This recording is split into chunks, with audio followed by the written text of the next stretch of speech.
Our lesson today is titled Ask, Seek, Knock.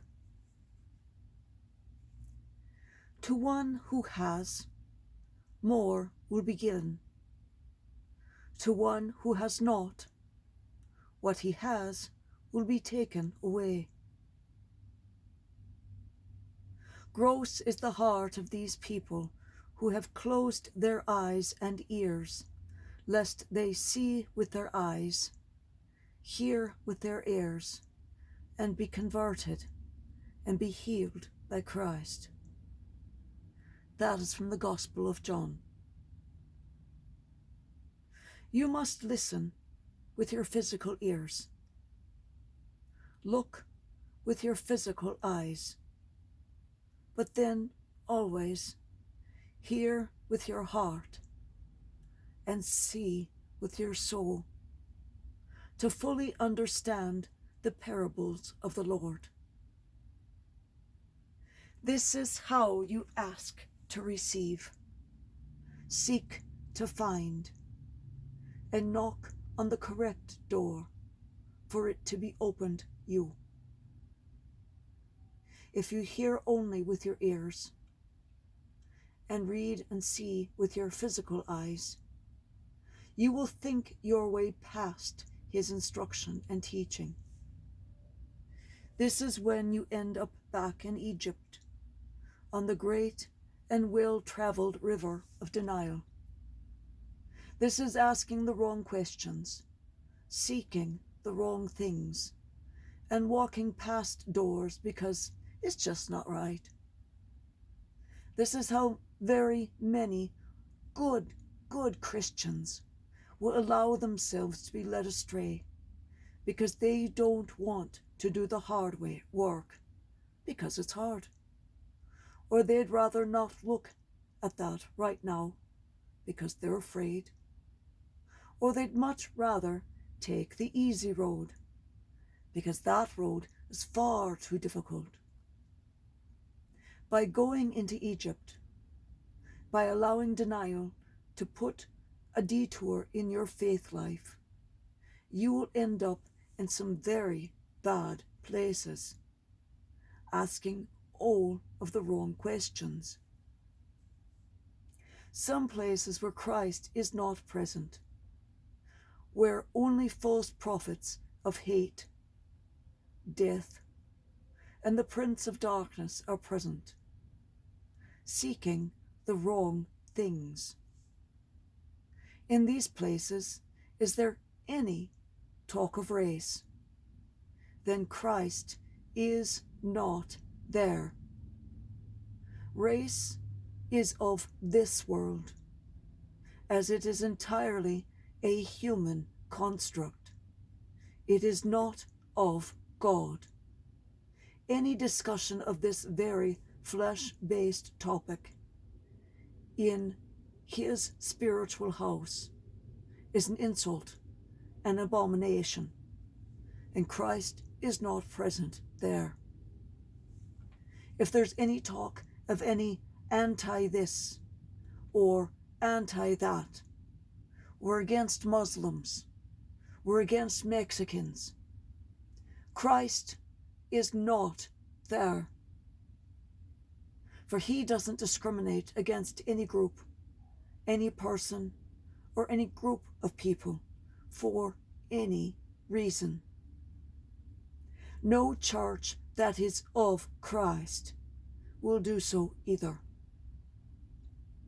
A church that is of Christ, that is Christian, will actively engage in the mission that is written of in Matthew 25, 31-46.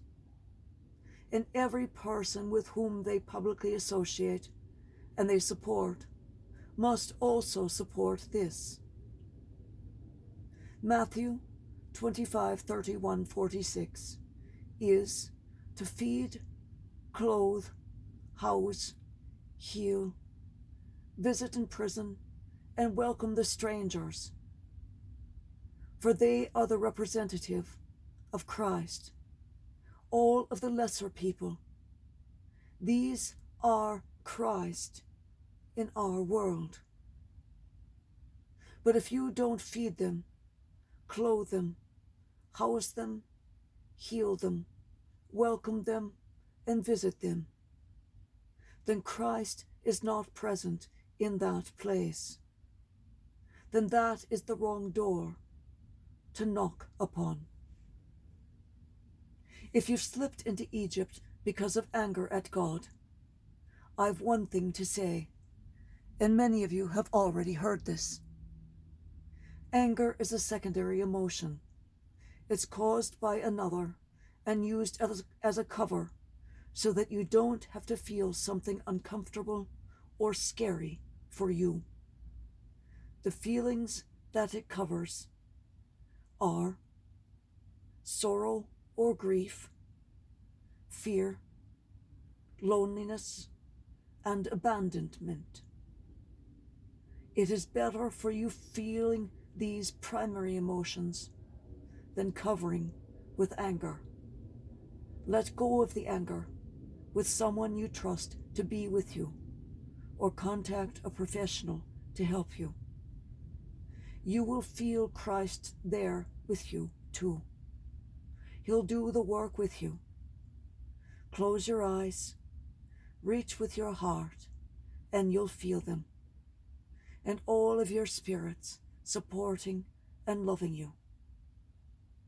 We are surrounded by love, but we need to look, listen, and feel for it, and stay out of Egypt. One final piece on the fear of dementia approaching in yourself and in the ones you love. The walks by the river for the person suffering any symptoms are not so much denial, but looking for any other, please, dear beloved and merciful God, any other answer, including cancer, over a dementia diagnosis for many. I was given a diagnosis dementia over 7 years ago, obviously incorrect. A label I wear proudly, as I can advocate and explain what it feels like, what we know and when, and the emotions we feel when we discover we have lost daily things, like portions of the alphabet, the national anthem, and, worst of all, how to say the Lord's Prayer. I have it taped on the wall right in front of me now, so when I do still miss it up on the line of daily bread, I need only look at the wall ahead of me. Now may the peace of the Lord Jesus Christ be with each of you always. I shall see you later. Bye now.